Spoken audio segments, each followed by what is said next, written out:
আমলকি একাদশী ব্রত মাহাত্ম্য। যুধিষ্ঠির বললেন, হে কৃষ্ণ, মহাফলদাতা বিজয়া একাদশীর কথা শুনলাম। এখন ফাল্গুন মাসের শুক্লপক্ষের একাদশী যে নামে বিখ্যাত তা বর্ণনা করুন। শ্রীকৃষ্ণ বললেন, হে মহাভাগ যুধিষ্ঠির, মানধাতার প্রশ্নের উত্তরে মহাত্মা বশিষ্ঠ এই একাদশীর মহিমা কীর্তন করেছিলেন। আপনার কাছে এখন আমি সেই কথাই বলছি। এই একাদশীর নাম আমলকি। বিষ্ণুলোক প্রদানকারী রূপে এই একাদশী বিশেষভাবে মহিমান্বিত। একাদশীর দিন আমলকি বৃক্ষের তলে রাত্রি জাগরণ করলে সহস্র গাভী দানের ফল লাভ হয়। হে পাণ্ডুনন্দন, পূর্বে ব্রহ্মার রাত্রিতে দৈনন্দিন প্রলয় উপস্থিত হলে স্থাবর জঙ্গম সহ দেবতা, অসুর ও রাক্ষস সব কিছুর বিনাশ হয়। তখন ভগবান সেই কারণ সমুদ্রে অবস্থান করেন। তার মুখপদ্ম থেকে চন্দ্রবর্ণের এক বিন্দু জল ভূমিতে পড়ে। সেই জলবিন্দু থেকে একটি বিশাল আমলকি বৃক্ষের উৎপন্ন হয়। এই বৃক্ষের স্মরণমাত্র গোদানের ফল, দর্শনে তাহা দ্বিগুণ এবং এর ফল ভক্ষণে 3 গুণ ফল লাভ হয়।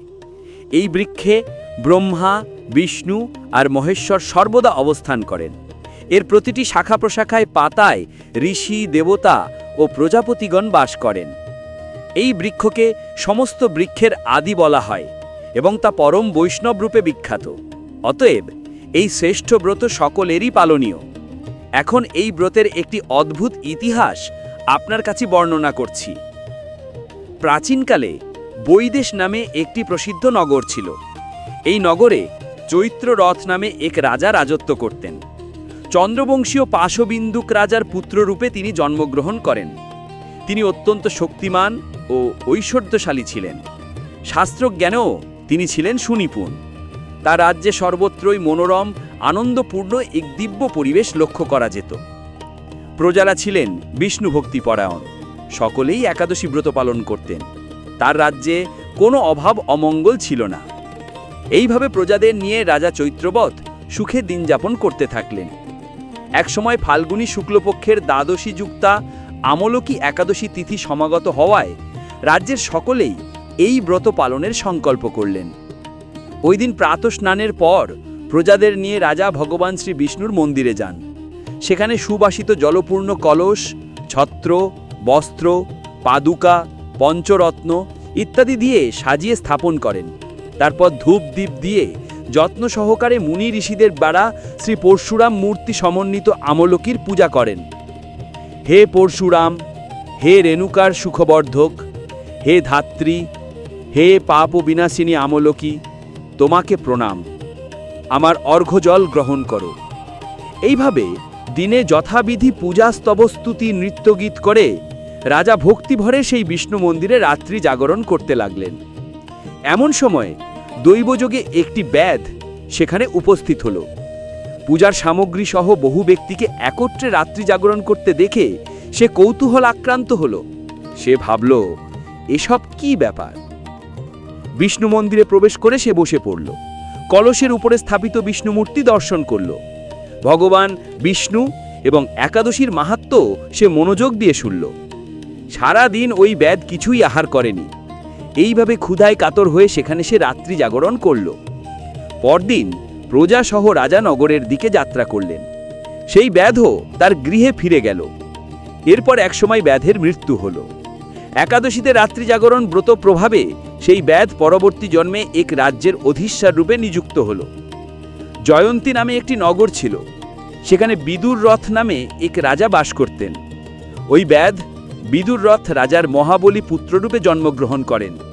তার নাম হয় বসুরথ। 1 লক্ষ গ্রামের আধিপত্য তিনি লাভ করলেন। তিনি সূর্যের মতো তেজস্বী, চন্দ্রের মতো কান্তিমান ও পৃথিবীর মতো ক্ষমাশীল। বিভিন্ন সদ্গুণে ভূষিত বসুরথ পরম বিষ্ণু ভক্তি পরায়ণ হন। এই মহাদাতা রাজা একবার শিকার করতে গিয়ে পথ ভুলে যান। গভীর জঙ্গলের মধ্যে ক্ষুধায় পীড়িত হয়ে তিনি ক্লান্তিবশত শুয়ে পড়েন। এমন সময় কতগুলি পর্বত নিবাসী ম্লেচ্ছ রাজার কাছে এসে নানাভাবে উৎপীড়ন করতে থাকে। রাজাকে তাদের শত্রু মনে করে তারা তাকে হত্যা করতে চেষ্টা করে। পূর্বে এই রাজা আমাদের পিতামাতা, পুত্র, পৌত্র সবাইকে মেরে ফেলেছে। আমাদের গৃহ ছাড়া করেছে। এই রকম বলতে বলতে ম্লেচ্ছরা রাজাকে হত্যা করতে উদ্যত হয়। তারা বিভিন্ন অস্ত্রশস্ত্রে তাকে আঘাত করতে থাকে, কিন্তু আশ্চর্যের বিষয়ে তাদের সকল প্রচেষ্টা ব্যর্থ হয়। রাজার কোনো ক্ষতি তারা সাধন করতে পারেনি। তখন রাজার শরীর থেকে নানা অলঙ্কারে বিভূষিতা এক পরমা সুন্দরী স্ত্রী মূর্তি আবির্ভূত হন। মহাশক্তিধারিণী ওই নারী অল্প সময়ের মধ্যেই সকল পাপী ম্লেচ্ছকে নিধন করল। রাজার নিদ্রা ভঙ্গ হল। এই ভয়ানক হত্যাকাণ্ড দেখে রাজা অত্যন্ত বিস্মিত হলেন। তিনি বলতে লাগলেন, আহা, আমার শত্রুদের হত্যা করে কে আমার প্রাণ রক্ষা করেছে? এমন কৃপালু কে আছে? আমি তার প্রতি আমার কৃতজ্ঞতা প্রকাশ করছি। এমন সময় দৈববাণী হল, ভগবান কেশব ব্যতীত শরণাগতকে রক্ষা করিবার আর কে আছেন? তিনিই শরণাগত পালক। দৈববাণী শুনে তিনি ভক্তিযুক্ত চিত্তে গৃহে ফিরে এলেন। তারপর প্রজাসহ মহাসুখে ইন্দ্রের মতো নিষ্কণ্ঠক রাজ্য ভোগ করতে লাগলেন। বশিষ্ঠ বললেন, হে রাজন, যে মানুষ এই পরমোত্তম আমলকি একাদশী ব্রত পালন করেন তিনি নিঃসন্দেহে বিষ্ণুলোক প্রাপ্ত হন।